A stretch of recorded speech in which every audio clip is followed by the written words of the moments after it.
hermenéutica es una palabra griega, obviamente, y significa o sirve para lo siguiente. Dice, arte de explicar, traducir e interpretar los textos, ¿sí? Especialmente los textos sagrados, la Biblia. ¿Para qué sirve la hermenéutica? Básicamente la hermenéutica nos va a dar las herramientas y el conocimiento para poder interpretar mejor la Biblia, entendiendo que es la palabra de Dios y que es un libro, ¿sí? Y que hay mucha responsabilidad de parte de nuestra como iglesia a la hora de leer, a la hora de enseñar, a la hora de tratar de interpretar la palabra, ¿no? La Biblia es un libro que contiene relatos históricos, poéticos, simbólicos, proféticos, doctrinales, teológicos, éticos. O sea, la Biblia no está escrita, ¿no?, de una sola forma. Si vamos a Génesis, Éxodo, Deuteronomio, Primera de Reyes, Primera de Crónicas, son libros históricos. Josué, son libros históricos. Relatan todo el transcurso del pueblo de Dios, ¿verdad? Eso es lo que también tenemos que entender, porque si no, volvemos a la misma lucha que hablábamos hace un rato, la circuncisión. ¿Nos tenemos que circuncidar o no? Y si leo la Biblia, el Antiguo Testamento, lo saco de contexto, y sí, es un mandato.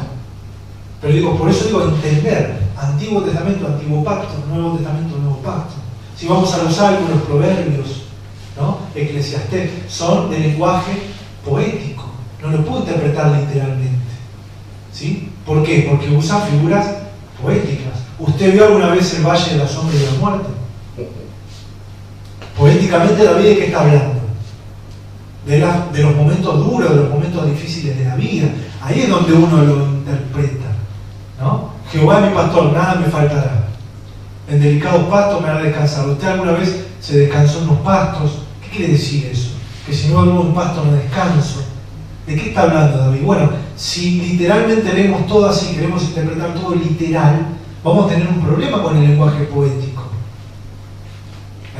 Por eso es importante. ¿Es palabra de Dios inspirada? Claro que sí, está en la Biblia. Pero ¿qué lenguaje está usando el narrador? Por ejemplo, poético. Para eso sirve la hermenéutica, para darnos cuenta. Lo profético, lo doctrinal, lo teológico. No sé si se dio cuenta, por ejemplo, Apocalipsis se presenta como un libro profético. ¿Qué quiere decir esto? Que va a tener mucho simbolismo. Mucho simbolismo. Y ahí cuando hay simbolismo tengo que tener cuidado en interpretar las cosas según cómo explica la Biblia, no según lo que yo entiendo de lo simbólico. Porque para vos significará algo el candelero, para mí significará otra cosa. Lo importante es qué significa según la Biblia. ¿De qué está hablando en el contexto profético, ¿no? Para no hacer matetes, ¿no?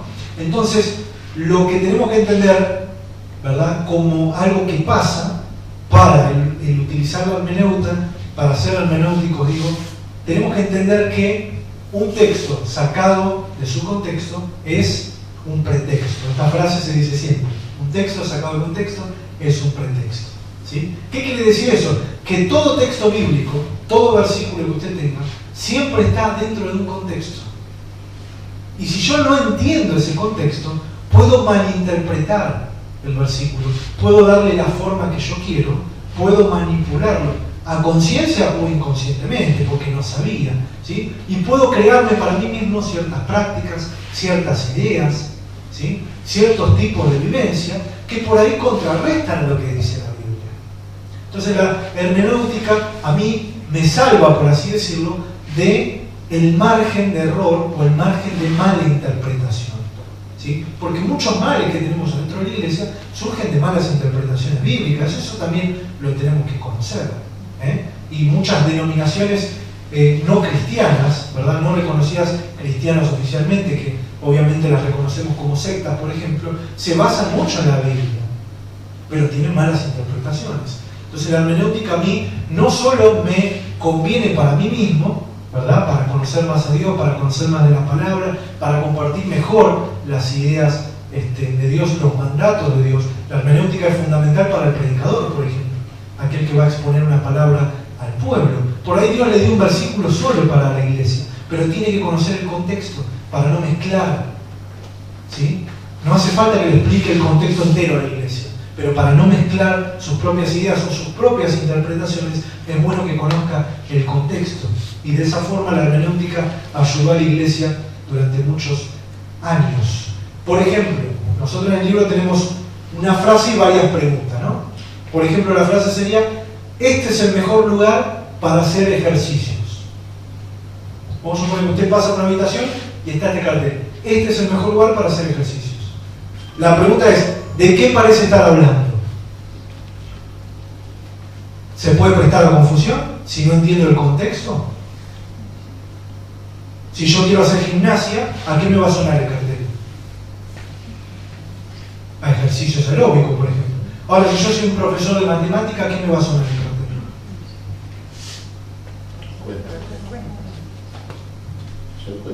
Si yo soy un militar,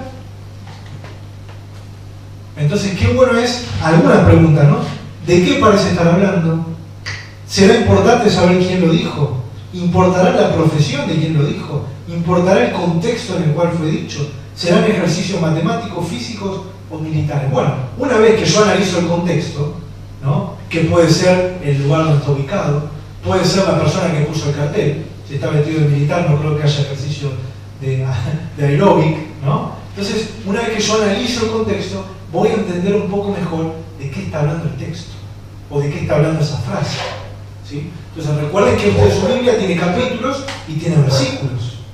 Entonces, uno de los graves problemas en los que podemos caer si no interpretamos el texto completamente es en el versículo suelto.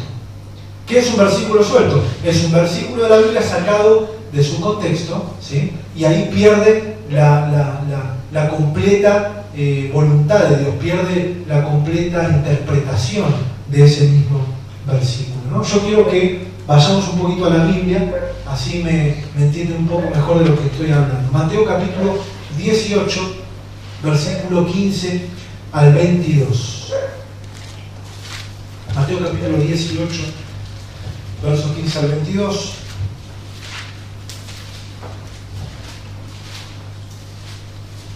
Estos son pasajes muy conocidos.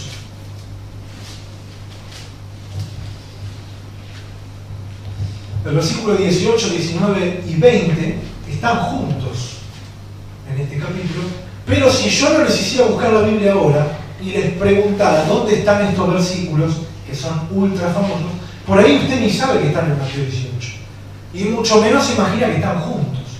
Porque yo les digo, por ejemplo, de cierto os digo que todo lo que aten en la tierra será atado en el cielo y todo lo que desaten en la tierra será desatado en el cielo. Eso suena medio apocalipsis, ¿o no? Pero está en Mateo 18. Otro versículo muy famoso, ¿no? Otra vez os digo que si dos de vosotros se pusieren de acuerdo en la tierra acerca de cualquier cosa que pidan, les será hecho por mi Padre que está en los cielos.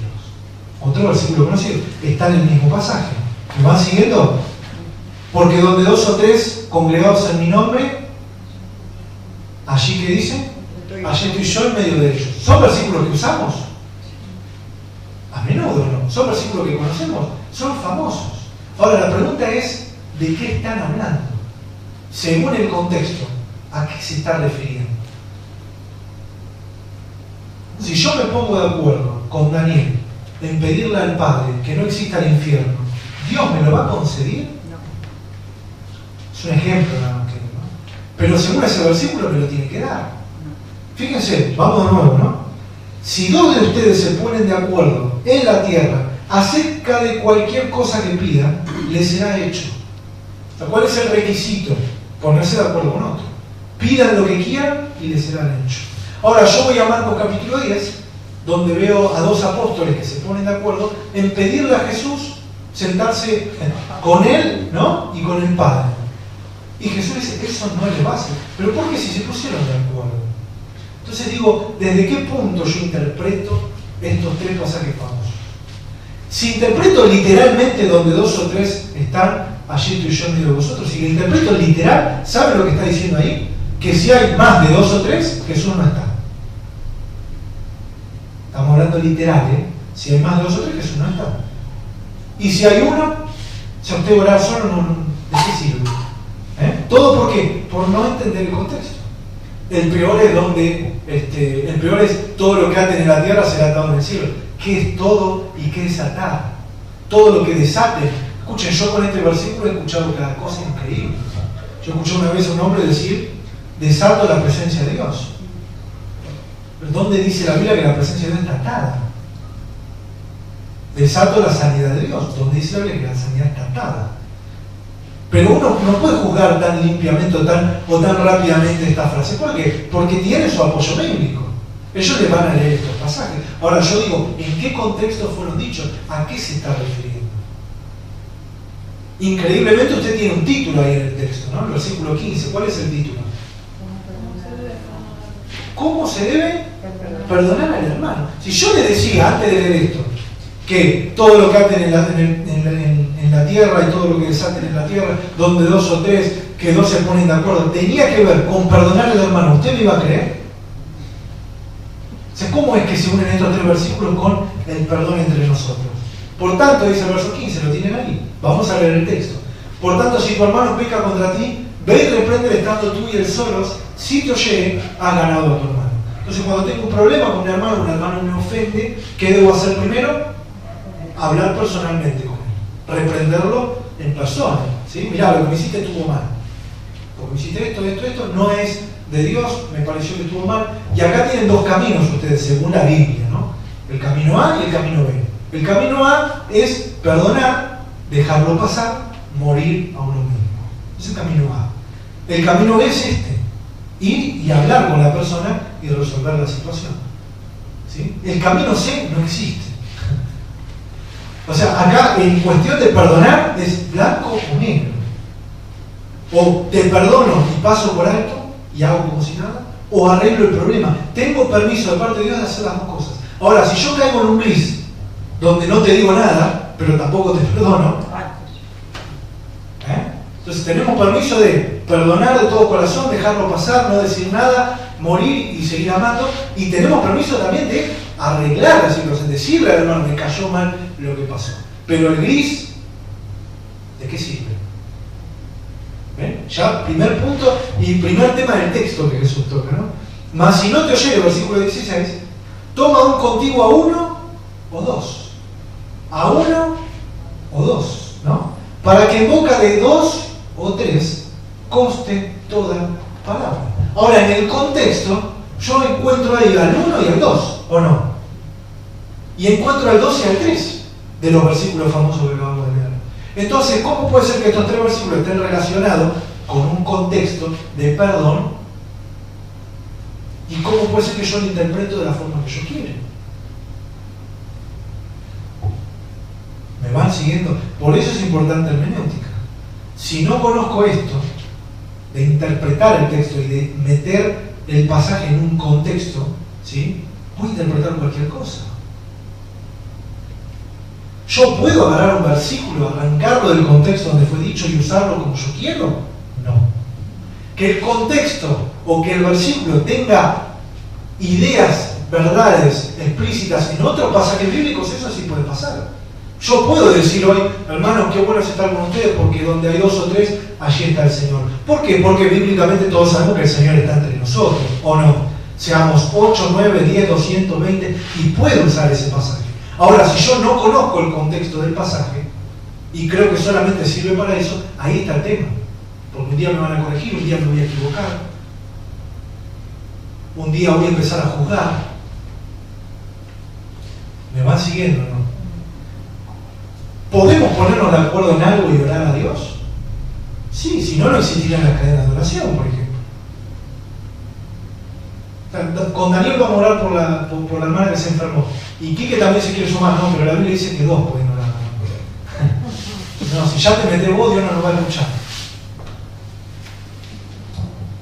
Ahora, vuelvo a repetir, por un contexto bíblico y por lo que significa la oración, no tiene nada de malo que yo me ponga de acuerdo con Daniel en orar en algo. Lo que sí tiene algo de malo es que yo me ponga de acuerdo con Daniel en orar por alguien y creer que obligadamente Dios tiene que contestar como nosotros creemos porque nos pusimos de acuerdo. Como que Dios está sometido a esto. ¿Sometido a qué? Porque yo también lo he escuchado. No, Dios se sometió y se comprometió con su palabra. Sí, claro que está comprometido en cumplir la palabra, pero la palabra que dio, no la que yo creo que dio o la que yo interpreté como yo quise. Entonces, claro, Dios va a contestar, pero ¿conforme a qué? Yo me uní con mi hermano. ¿Para pedir qué? Ahora lo vamos a ver. Verso 17. Si no los oyere a ellos, ¿quiénes son ellos?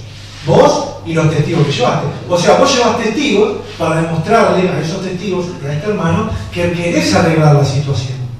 Ahora vamos a suponer que no hay posibilidad de arreglo, los testigos saben que vos tenés razón en cuanto a la palabra, en cuanto a que sí hubo una falta de parte de él. Ahí se llama a quién. Si no los oyera a ellos, dilo a la iglesia, y si no llega a la iglesia, tenle por gentil, publicar. Acá en la iglesia, en el original, tiene que ver con las autoridades de la iglesia. No tiene que ver con que vos pases el domingo al culto y digas, hermano, quise arreglar mi situación con Kiki, no quiso, fui con testigo y no quiso, así que le quiero decir a toda la iglesia que Kiki me hizo esto. No está diciendo eso la Biblia. Imagínense si pasara eso en una humillación total o no. Recurro a las autoridades de la iglesia. Ahora, la Biblia y Jesús confía un poquito en que si yo tengo años en el Señor, puedo arreglar la situación con mi hermano sin molestar al pastor en primer lugar. ¿Sí? Lo que tampoco está bueno siempre es primero hablarlo con otro y no con la persona que me hizo mal. Porque al final me hizo mal Omar, lo saben todos, hasta el pastor, y Omar no. ¿De qué me sirve? ¿Se arreglará la situación un día o no? Tampoco se arregla que vaya alguien y diga, che, Omar me contó que se entra en problemas. Entonces, si respetamos estos principios, evitamos un montón de problemas de más, ¿o no? El problema es que yo no conozco esto si siempre me quedo con los versículos famosos. Tengo que interpretar y conocer todo el pasaje para saber estas cosas, ¿no?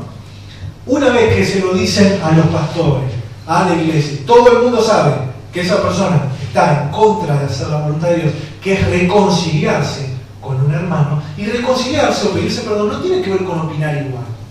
Eso también tiene que quedar claro. Tiene que ver con una comunión que yo voy a tener. ¿Me van siguiendo? Tampoco es tener comunión o dejarse golpear 400 veces. No, tenemos que tener cuidado con eso. Porque nuestro corazón a veces está en juego. Entonces yo perdono. ¿Por qué? Porque Dios me pide que perdone. ¿Sí? Ahora, volver a tener relación con esa persona, bueno, con el tiempo se dará o no. Me tengo que fijar que no sea un problema personal mío. Pero si la persona tiene un problema, ahí eso ya no lo puede solucionar. Lo único que queda es perdonar. Por eso Pablo, cuando le dice a los romanos, en cuanto dependa de ustedes, estén en paz para con todos. ¿Qué quiere decir eso? En cuanto dependa de vos, tenés que estar en paz. Pero depende de vos. Si ya depende de otro, es el otro el que tiene que decidir. ¿Me explico? Si a un hermano le encanta el chusmerío y no va a cambiar nunca, perdonalo. Pero no te hagas partícipe del chusmerío. Eso tiene que quedar claro, ¿o no? Y tenlo por gentil y publicano. A ver, alguien que no perdona dentro de la iglesia y que no quiere restituir una relación con otro hermano, o sea, sigue en conflicto, confieso conflicto ante la persona, ante testigos, ante toda la iglesia, Jesús dice, tenlo por gentil y publicano. Regla de hermenéutica, ¿qué significa ser un gentil y publicano? Gentil en aquel tiempo, ¿quién era? Un no judío. ¿Y un publicano quién era? Alguien que era judío, o se hacía pasar por judío, pero trabajaba para el enemigo. O sea que podemos decir, bíblicamente hablando, que aquel que confiesa la fe y está en la iglesia, pero tiene un conflicto con un hermano grave, no lo quiere solucionar, no quiere hacer caso a los pastores, no quiere reconciliarse, no está trabajando para Dios. Y se puede hasta dudar de que sea cristiano. Por ahí el tiempo cambia, porque este es el mismo pasaje donde Jesús habla de la oveja descarriada. Y el versículo 15 comienza con la palabra por tanto, o no, corríjame cualquier cosa, ¿dice eso? Por tanto, cuando la palabra empieza por tanto o pero, es porque está hablando ligado al tema anterior. Primero habla de ocasiones de caer, de cuando un hermano pone en tropiezo a otro. Ese hermano después, Jesús lo presenta como una oveja descarriada. ¿Cuál es el trabajo de Dios? De que si es oveja tiene que volver. ¿Cómo lo recibo? ¿Cómo nos reconciliamos entre nosotros? Está todo en el pasaje, tiene todo un contexto ese pasaje, que yo lo debo de conocer. Después, si yo voy a predicar solamente con el versículo 17, porque Dios me dio a eso, lo puedo hacer, pero tengo que conocer el pasaje, porque si no puedo hacer cualquier cosa. Por eso un versículo suelto y un hermano que no conoce la hermenéutica, un mono con navaja, te arma cualquier doctrina dentro de la iglesia. ¿O no? De cierto os digo, 18, todo lo que aten en la tierra será atado en el cielo, y todo lo que desaten en la tierra será desatado en el cielo. ¿Qué quiere decir esto con todo lo anterior? Bueno, escuchen bien, esta misma palabra fue dicha a Pedro. Se está hablando de algo que tiene que ver con la autoridad. Lo segundo, para nosotros, ¿qué es atar y desatar? Con un conocimiento eclesiástico, yo puedo discernir que atar tiene que ver con atar cosas en el espíritu, por ejemplo. Y desatar tiene que ver con desatar cosas en el espíritu. Pero digo, ¿dónde está ese lenguaje en el Nuevo Testamento? ¿Dónde un apóstol desató? ¿No? Desato la bendición. No existe ese lenguaje. ¿De qué está hablando? Bueno, atar y desatar para los judíos quería decir prohibir y permitir. Repito, prohibir y permitir. Todo lo que prohíbas en la tierra será prohibido en el cielo. O sea, el cielo, el Padre, va a avalar la prohibición de la iglesia. Y todo lo que permita a la iglesia en la tierra va a ser permitido desde los cielos por el Padre. Y en cuanto hablando de autoridades, ¿saben en qué concuerdan todos los eruditos bíblicos serios? Por ejemplo, Matthew Henry. ¿Alguien tiene la Biblia de Matthew Henry acá en el estudio? Daniel. ¿En qué concuerdan? En que se está hablando de la disciplina en la iglesia. Cuando un hermano se niega a perdonar, se niega a arreglar el conflicto, sigue persistiendo con el pecado, la autoridad de la iglesia tiene permitido, por parte de Dios, disciplinarlo a ese hermano. No permitirle que ejerza autoridad sobre otros, no permitirle que haga más daño. ¿Sí? Le prohíbe a ese hermano. Tiene autoridad. Acá la Biblia se lo da. Cuando ese hermano se restaura, la oveja descarriada vuelve y se pone de acuerdo a la voluntad de Dios, ¿qué hacen las autoridades? Le permiten. ¿Me van entendiendo? De eso habla la Biblia. Sujeción. Está hablando de disciplina en la iglesia. Hay un dato que no se nos puede escapar. Jesús acá usa la palabra iglesia y todavía la iglesia no existe. Entonces, literalmente, no solo le estaba hablando a los judíos, le estaba hablando a toda la iglesia. ¿Cómo nos debemos de manejar? Proféticamente, ya Jesús dejaba en claro su voluntad. Versículo 19, otra vez les digo en cuanto a qué, al perdón, ¿o no? Que si dos de vosotros se pusieren de acuerdo en la tierra acerca de cualquier cosa que piden, les será hecho por mi Padre que está en los cielos. ¿Quiénes son estos dos que se tienen que poner de acuerdo? Los dos que están en conflicto. Se acercan y ¿qué van a hacer? Van a pedirle a Dios. ¿Qué le van a pedir? ¿Un 0 kilómetros? No, le va a pedir misericordia, le va a pedir perdón, le van a pedir, ¿no? Que Dios haga lo que ellos por ahí humanamente no pueden hacer, porque el conflicto por ahí fue grave, o hubo un pecado de por medio, o hubo una herida de por medio. Entonces van a recurrir a Dios. ¿Y qué dice la Biblia? Que Dios va a obrar. Si hay sinceridad de corazón, Dios va a obrar. Esto no quita que yo me pueda poner de acuerdo con Daniel por orar, qué sé yo, por lo que a usted se le ocurra. No es que violamos la Biblia, pero sí tengo que entender el contexto donde me fue dicho. Porque si no, después viene el reclamo. No, yo me puse de acuerdo y oramos y Dios no contestó. ¿Basado en qué? En este versículo. Bueno, leamos el contexto. ¿Dijo Dios que está comprometido a responder cualquier cosa si nos ponemos de acuerdo dos? Congregados en mi nombre, allí estoy yo en medio de ellos. ¿Quiénes son estos dos o tres? Los testigos. El mismo pasaje, el mismo número. ¿Dos o tres? Están congregados. ¿Para qué? Para arreglar la situación. ¿Dónde está Jesús? En medio. O sea que Jesús está comprometido bíblicamente, ahora si le gusta más, con la reconciliación. No tanto con cumplir nuestros deseos y con dejar pasar nuestros pecados o nuestras faltas o nuestras peleas. No, está comprometido con reconciliarnos. Amén. Está comprometido con reconciliarnos. Y está comprometido con la disciplina también. Disciplina obviamente argumentada, fundamentada, pero la disciplina bíblica existe. Y si no, lea 1 Corintios 5. Cuando usted me explique qué quiere decir Pablo cuando dice saquen a ese perverso de entre ustedes, después hablamos de si hay disciplina o no en la iglesia. Porque es un tema que también se quiere borrar. Pero las autoridades, cuando llega tal punto de pecado, están en libertad de echar a alguien de la iglesia. Tiene que estar fundamentado. O sea, no puede ir un hermano por la calle diciendo no, me echaron porque fui en Bermudas.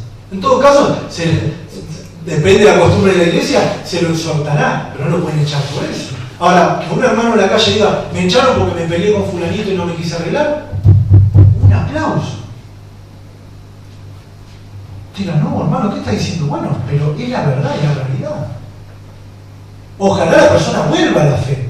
Pero digo, ¿qué no vamos a comer 20 años de un hermano que se pelea con todo, que te divide la iglesia porque no crees en la disciplina? Bueno, la disciplina es bíblica, siempre y cuando esté argumentada y fundamentada, haya pasado por un tema personal, un tema con testigos y con toda la iglesia. No sé si me explico.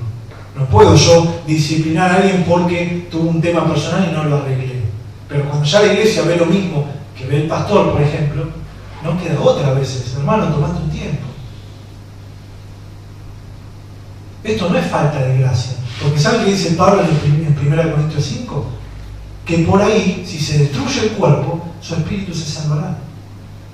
O sea que a veces la disciplina tiene que ver con la salvación personal, porque Dios al que ama, disciplina. Dios al que ama, disciplina. Leemos primero 2 Corintios 3:6. ¿Quién lo tiene? Sí. El cual asimismo nos hizo ministros competentes de un nuevo pacto, no de la letra, sino del espíritu, porque la letra mata, mas el espíritu vivifica. Bien, conocidísimo pasaje, desconocidísimo contexto, podríamos decir.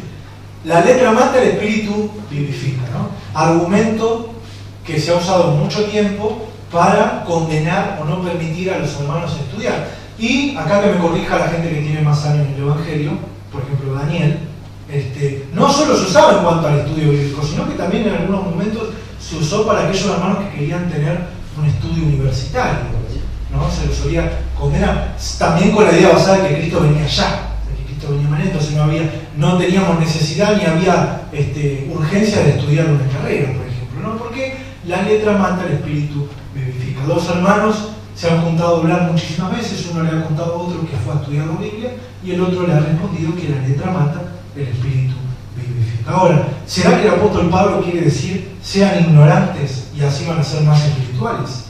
¿Será que el apóstol Pablo está diciendo que estudiar mucho la Biblia me va a matar el espíritu? Cuando Jesús dijo en Juan 5, escudriñad las escrituras que ellas hablan de mí y de ellas sale la vida eterna, por ejemplo. ¿Qué quiere decir el contexto?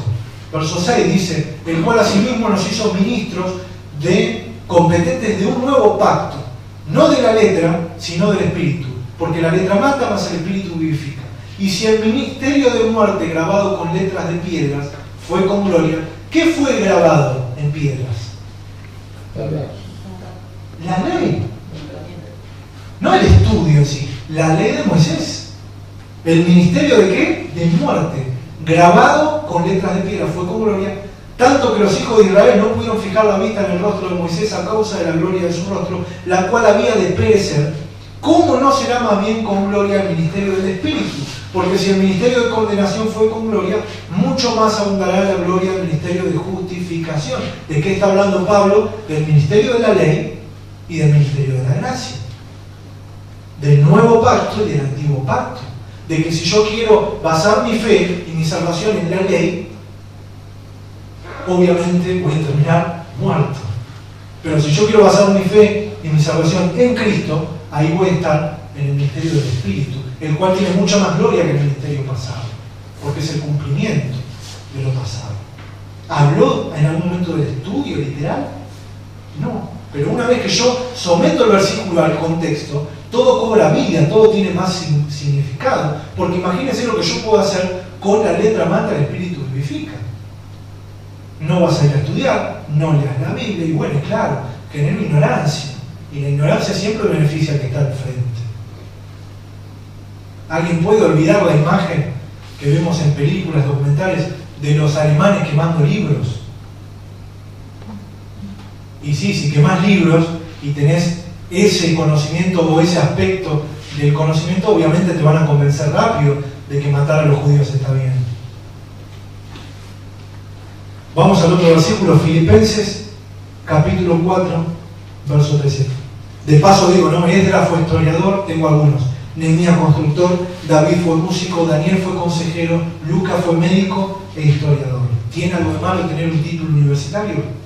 La Biblia no lo dice. Filipenses capítulo 4, versículo 13, ¿qué dice? Todo lo puedo en Cristo que me fortalece. Amén. ¿Cuándo escuchamos este pasaje? Es un pasaje conocidísimo. Es más, es un versículo hermoso.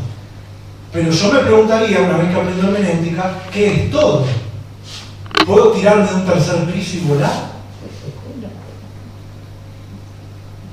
Vas a volar. Va así, bueno. Volar voy a volar, lo que no voy a sobrevivir, seguro. Entonces, ¿qué es todo? Una vez me contó un hermano que en una maratón de Mariajó, había un hermano corriendo con esta frase. ¿Vos me contaste? No me acuerdo qué hermano. Que había corrido uno con la remera, todo lo puedo en Cristo en mí salió, sí, no, ¿viste? Pero digo, sirve para todo, ¿eh? Pero, vuelvo a lo que ¿qué es todo? Bueno, vamos al contexto del pasaje. ¿De qué está hablando el apóstol Pablo? El que aprendió a vivir en la escasez y en la abundancia. Exacto. Versículo 10 dice: en gran manera me gocé en el Señor de que ya al fin han revivido vuestro cuidado de mí, y de lo cual también estaban solícitos, pero les faltaba oportunidad. ¿Qué quiere decir esto? Que los filipenses le ofrendaban a Pablo, ¿no?, dinero para que Pablo viva y se sustente. Obviamente lo querían hacer. Esa solicitud había menguado por una cuestión quizá de distancia, ¿no? Pero miren lo que dice Pablo, me parece increíble, verso 11. No lo digo porque tenga escasez, pues he aprendido ¿a qué? A contentarme, he aprendido a ser feliz, cualquiera que sea mi situación. Sea vivir humildemente, sea tener abundancia. En todo y por todo estoy enseñado. Qué tremendo. Así para estar saciado como para tener hambre. Así para tener abundancia como para padecer necesidad. El apóstol Pablo, ¿eh? ¿Qué quiere decir esto? Que durante la vida de Pablo, como bien dijo Daniel, tenía momentos de abundancia y tenía momentos de escasez. Sobre todo porque era misionero, ¿no?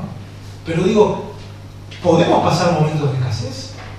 ¿Podemos pasar momentos de abundancia? Sí. Ahora, cuando Pablo dice todo lo puedo en Cristo que me fortalece, ¿qué está diciendo?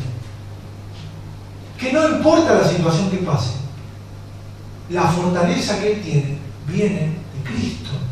Y todo lo puede soportar, todo lo puede pasar con la fortaleza que Cristo le da. Ahora, yo le hago una pregunta a usted. ¿Por qué Pablo pone al mismo nivel la escasez que la abundancia en cuanto a pasar y en cuanto a necesitar fortaleza? Digo, yo necesito fuerza cuando me va mal, cuando me va bien no. Yo necesito fuerza o fortaleza cuando tengo escasez, pero cuando estoy bien económicamente, ¿para qué quiero fortaleza? Eso es una... Claro, así lo puedo ver yo. Pero Pablo es muy sabio cuando dice todo. ¿Sabe que usted en la Biblia mucha gente se apartó de Dios cuando estuvo bien también? ¿Eh? Por eso necesitamos fortaleza de Cristo cuando estamos bien. Porque cuando estoy enfermo, por ahí me aferro a Cristo, pero me sanó y me voy. Porque en la Biblia hay gente como Salomón, que la mucha riqueza lo apartó de Dios. Por eso Pablo dice, todo lo puedo en Cristo que me fortalece. Él no usa a Cristo para las situaciones ásperas y de escasez. Él tiene a Cristo sobre todas las cosas, porque él sabe que el día que tenga abundancia también se puede desviar su corazón. Él sabe que el día que tenga todo lo que él quiere, también se puede desviar su corazón. Por eso todo lo podemos en Cristo que nos fortalece. Es una seguridad bíblica y espiritual de que aunque yo esté bien y crea no necesitar a nadie, Cristo va a ser primero en todas las cosas igual. Porque muchos siguen al Señor por los panes y peces. ¿Amén? ¿Usted cree que necesitamos fortaleza siempre? Yo también. Todo lo podemos en Cristo que nos fortalece.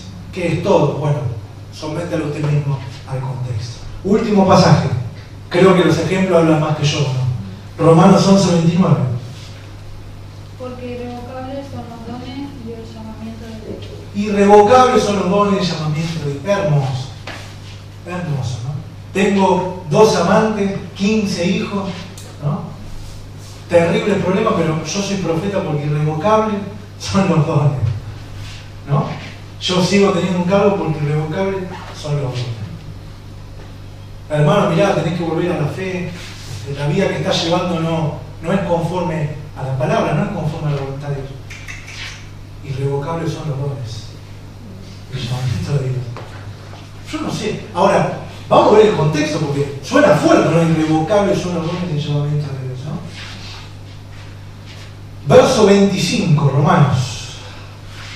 ¿De quién está hablando en principio para arrancar, no? Usted tiene que saber, Romanos 10 en adelante, Romanos 9, ¿no? en adelante ya está hablando un poco de Israel, ¿no? Bueno, en el capítulo 11 más específicamente dice, porque no quiero, hermanos, que ignoren este misterio, para que no sean arrogantes en cuanto a vosotros mismos, que ha acontecido a Israel endurecimiento en parte hasta que haya entrado la plenitud de los gentiles.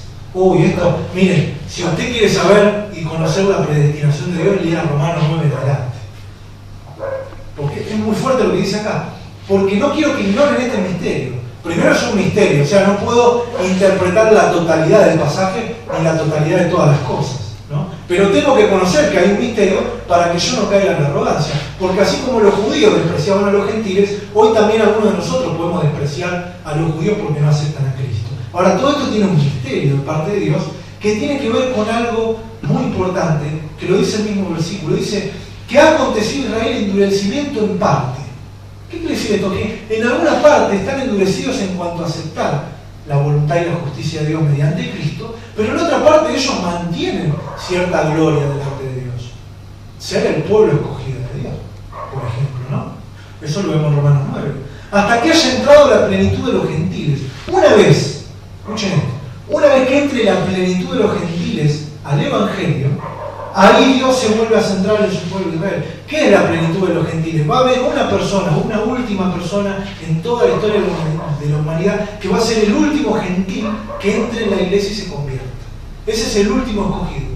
Cuando esa persona se salve, ahí todo vuelve al plano original y Dios voltea su cara a Israel y ahí se cree que sucede el arrebatamiento de la iglesia. Es muy profundo lo que Pablo habla. Pero bueno, para no desviarnos seguimos leyendo. Dice el 26. Y luego todo Israel será salvo, dice ahí, ¿o no?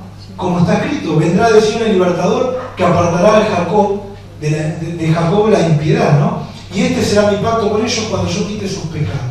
Así que en cuanto al Evangelio, son enemigos por causa de vosotros. O sea, por haberse endurecido, por haberse negado a la creencia de Cristo, en sí están enfrentados con aquellos que profesamos a Cristo como Mesías. Pero en cuanto a la elección de Dios, son amados como la iglesia, por ejemplo. ¿A causa de qué? De los padres, de las promesas que Cristo, ¿no? Y que Jehová principalmente le hizo a los padres en el Antiguo Testamento. Y ahora sí, verso 29. Irrevocables son los regalos y el llamamiento de Dios. Pues como ustedes también en otro tiempo eran desobedientes a Dios, pero ahora habéis sido alcanzados por la misericordia, por la desobediencia de ellos, así también estos ahora han sido desobedientes, para que la misericordia concebida a vosotros, ellos también alcancen misericordia. O sea que estamos delante de un plan divino que por ahí no entendemos porque sigue siendo un misterio, ¿sí? Pero es un plan de salvación, tanto para nosotros como para ellos. Y a eso se refiere la Biblia con irrevocables son los dones. Si Dios escogió al pueblo de Israel, va a seguir siendo su pueblo. Hoy les toca rechazar, el día de mañana les tocará recibir misericordia. En antiguos tiempos nos tocó a nosotros, después nosotros recibimos misericordia. ¿Para qué sirve todo esto? ¿Para qué sirve este gran misterio? Pablo mismo lo dice, no se vuelvan arrogantes. No se crean que son los únicos. No se crean que Dios los escogió por encima de todos los demás y pueden tener una doble vida y seguir diciendo que tienen los dones y tienen la voluntad y el favor de Dios. Acá no hay Mesías, acá no hay favoritos, Dios no hace acepción de personas. Amén. Entonces, irrevocables son los dones, sí, en el contexto. Amén. Todo lo puedo en Cristo que me fortalece, sí, en el contexto. La letra mata, sí, en el contexto. Seamos cuidadosos. Cuando escuchamos un versículo suelto, consultémoslo con el mismo pasaje. Por ahí encontremos algo más. Para eso y otras cosas sirve la hermenéutica. Lo seguiremos viendo el jueves que viene. Dios los bendiga. Vamos.